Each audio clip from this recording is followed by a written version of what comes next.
Bueno, en materia parlamentaria es un día importante también porque hoy entra por separado del mega DNU, afuera de la ley ómnibus, lo que tiene que ver con el impuesto a las ganancias, que era una negociación que se había guardado el gobierno para charlar con los gobernadores. Era lo que estaban pidiendo los gobernadores. Bueno, me quitaste parte de lo que yo contaba con la plata para hacer frente a un montón de cuestiones, perdón, y gastos.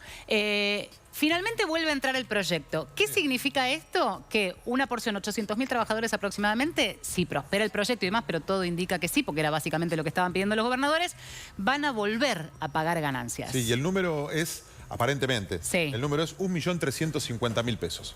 Ahí está. Bueno, es a partir del cual pagás. Cobrando en mano creo que 1.300.000 aproximadamente. Pero todo esto se lo vamos a preguntar a Marcelo Rodríguez, que es tributarista, a ver que nos ayude a entender un poco y a partir de cuándo. Porque vos explicabas algo del retroactivo y ahí ya muchos dicen, ¿cómo?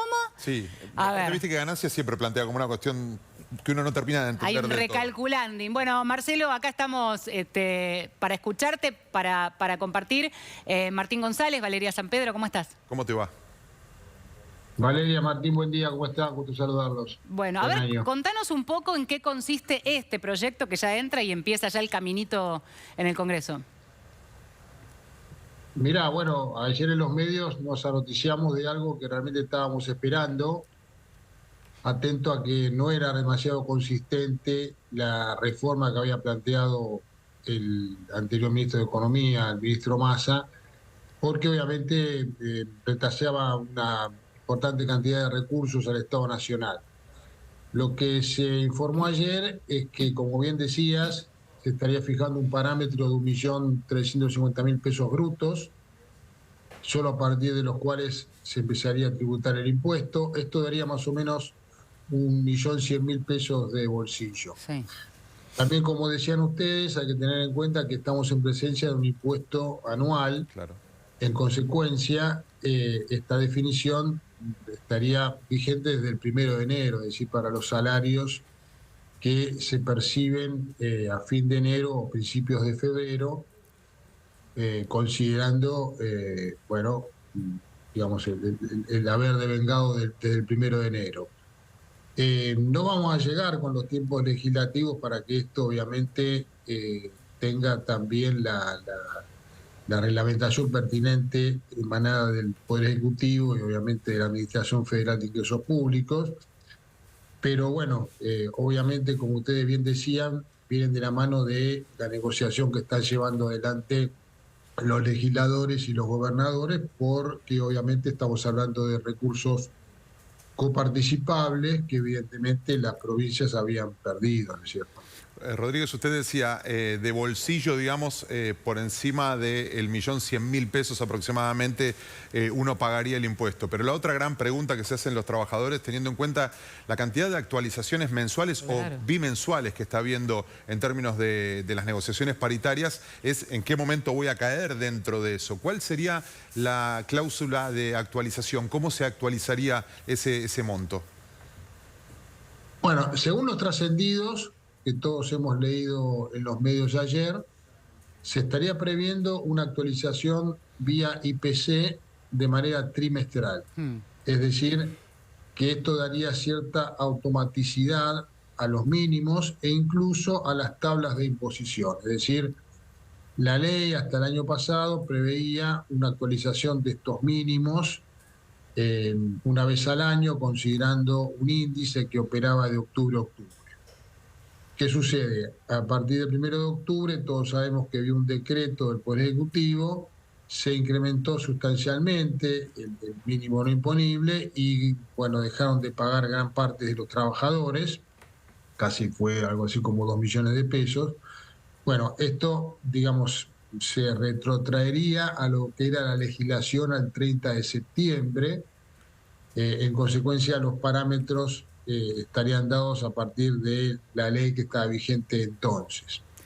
Pero respondiendo a tu pregunta, la tranquilidad que podemos dar es que trimestralmente, tengamos en cuenta que el IPC del último trimestre, por lo menos lo que fue publicado, estamos hablando de casi un 54%, con lo cual el parámetro que se fije para el primer trimestre se reverá, se reconsiderará a partir de las remuneraciones, digamos, del mes de abril del corriente año. A ver, por supuesto que es una especulación, porque recién se presenta el proyecto y después tiene que hacer todo su recorrido, que por más rápido que sea, lleva ahí una cantidad de tiempo. ¿Cuándo creen que podría empezar a implementarse? Porque hay mucha gente haciendo cuentas, ¿no? Y quizás justo te agarra, ahora estás tranquilo, y cuando empieza a implementarse, justo tuviste un pequeño salto, que es lo que es como volver a tener un déjà vu de esas conversaciones que teníamos, Sí, de a veces te conviene un aumento o hacer una hora extra, porque vas a entrar dentro del margen en donde te computa ganancias.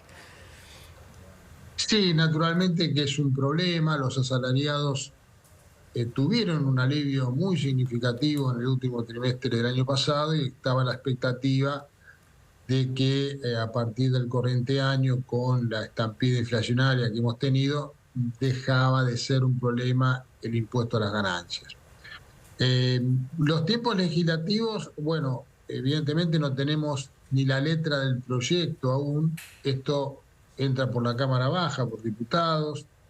No sé si habrá ya anuencia para que esto se apruebe rápidamente, pero después tiene que ir a senadores, la etapa de la promulgación. Esto demora, no sé, 15 días por lo menos, con lo cual no podemos prever que esté vigente para el pago de los salarios del mes de enero, que muchas empresas ya pagan la semana que viene. Hay bastante incertidumbre en las empresas. Obviamente los asesores fiscales estamos tratando de no dar tranquilidad, porque no estamos tranquilos obviamente con esta situación, pero bueno, convengamos que la AFIP ya había planteado de alguna manera cuáles eran los procedimientos que tenían que adoptarse a efectos de aplicar la ley que entró en vigencia el 1 de enero, que fue la ley que Massa impulsó el año pasado, que, recuerden, traía como parámetro, solo a partir del cual se pagaba el impuesto a las ganancias, 15 salarios mínimos vitales y móviles, lo cual llevaba a más de 2 millones de pesos, holgadamente a más de 2 millones de pesos el parámetro remuneratorio, que obviamente al no haber una modificación legislativa es lo que está hoy vigente. Sí.